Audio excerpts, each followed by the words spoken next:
The governor an opportunity to say some words. Well, good morning. Thanks very much for inviting me to Londonderry. I want to also welcome the Wildcats who are here. Let's give them a round of applause. And we obviously should give a round of applause to Elliot, who's with us today. He's staying very cool in his outfit. I'm really delighted to be here, not only to wish you all happy birthday, but also to congratulate you on what is truly a community effort. You know, to do what you've done and to bring people together is a real reflection, I think, of what's so special about New Hampshire. You know, as governor, I think a lot about how we not only make progress as a state, but how we retain the special qualities that are uniquely New Hampshire. And one of those qualities is certainly retaining the intimacy of the towns, like you all and we're all trying to do with the wonderful town of Londonderry. I'm also very proud of all the students and how the town came together to send the band off to China.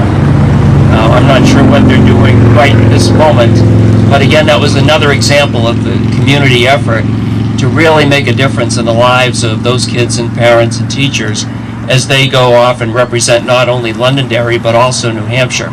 So thanks again for inviting me. I look forward to spending many more days in the great town of Londonderry. Thank you. I'd now like to introduce the chairman of the Solid Waste Committee that headed the project for the signs, Paul Margolin.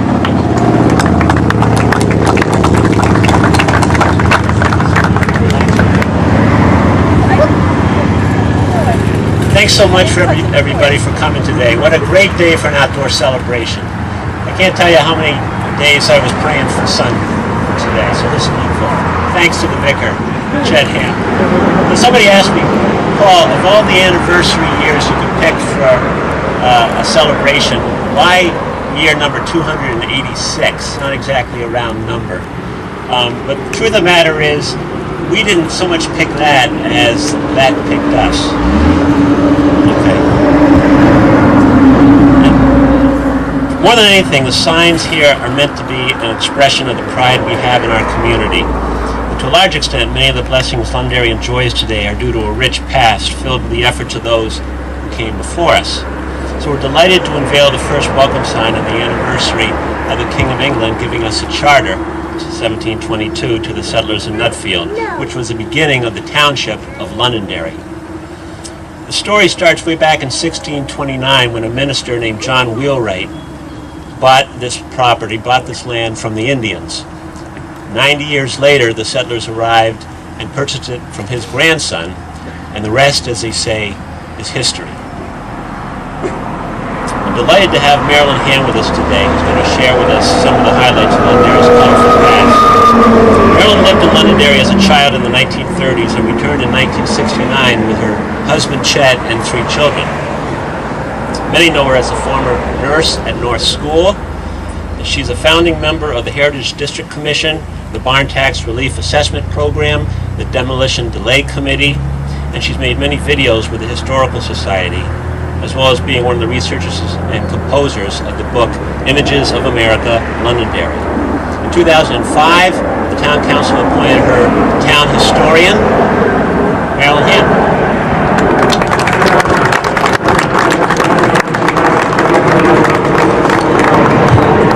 Thank you, Paul.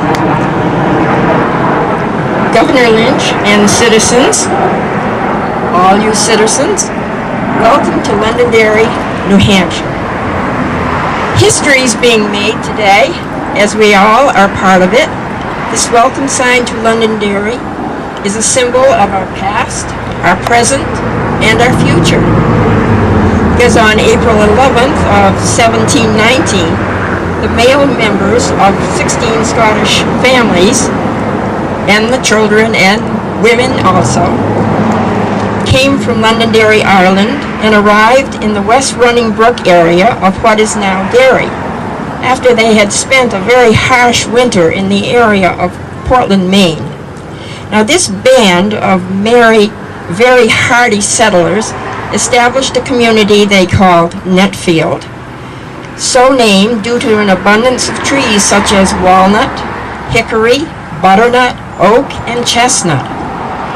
These trees, they felt, would provide them with the food, fuel, and the shelter they required for their animals, homes, school, and church.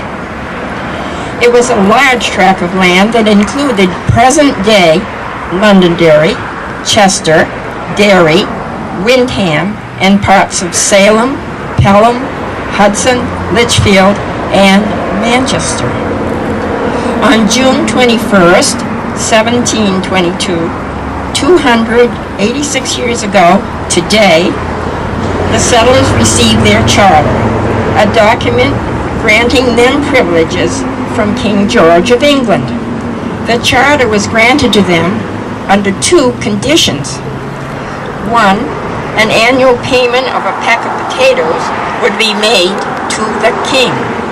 Second, all local trees, which were 24 inches or more at the butt and suitable for building ship masts for the Royal Navy.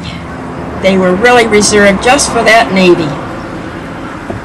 So this many stones left by the receding glacier billions of years ago were used for stone walls for boundaries. The settlers went to work turning the blue flowers of the flax fields into the prized white Londonderry linen, which was so admired by others that a special seal was established to authenticate its manufacture here in Londonderry. The Abenaki Indians were friendly to the settlers and showed the men and boys the art of fishing for salmon and eels in the nearby Merrimack and Cohos rivers. Great fairs were held each year in May and November for over 50 years to celebrate and share the fruits of their labor. But unfortunately, these events got too riotous and were abolished. The rum flowed too freely. According to one history book from 1885, in the late 1720s, this was a frontier town, and its log houses were the last civilized abodes which the traveler passed as he went up the Merrimack Valley on his way to Canada. It was the seed town from which were afterwards planted the 10 or a dozen other Scottish-Irish townships of New Hampshire. It was the first to introduce and scatter abroad Presbyterian principles and Irish potatoes over considerable sections of the province. Now, the French and Indian War was fought between 1754 and 1763, and companies of troops from Londonderry were sent to fight under Robert Rogers, who led Rogers Rangers, a ranger company combined of colonial frontier militiamen were especially skilled in local wilderness warfare and instrumental to the British war strategy, certainly helping it to achieve its ultimate victory with France. During the Revolutionary War, 800 Patriot militia were under the command of General John Stark from New Hampshire, leader of the 1st Regiment of New Hampshire. Some of these soldiers came from Londonderry. Indeed, John Stark's own parents had been one of the early Scottish families who had settled here in Nutfield. General George Reed served for a time with General Stark. Both men fought at the Battle of Bunker Hill. Reed was born in Londonderry in 1733 to parents who were also among the early Scottish immigrants. He married Mary Woodburn, also born and raised in Londonderry, and whose family home is identified with a granite stone marker on High Range Road. General Reed spent the winter of the 1771 and 1778 at Valley Forge, receiving his orders from his commander, General George Washington. Now, Mrs. Reed's courage throughout the war was noted by General Stark, who is quoted as saying, "If there is a woman in New Hampshire fit for governor, 'tis Molly Reed."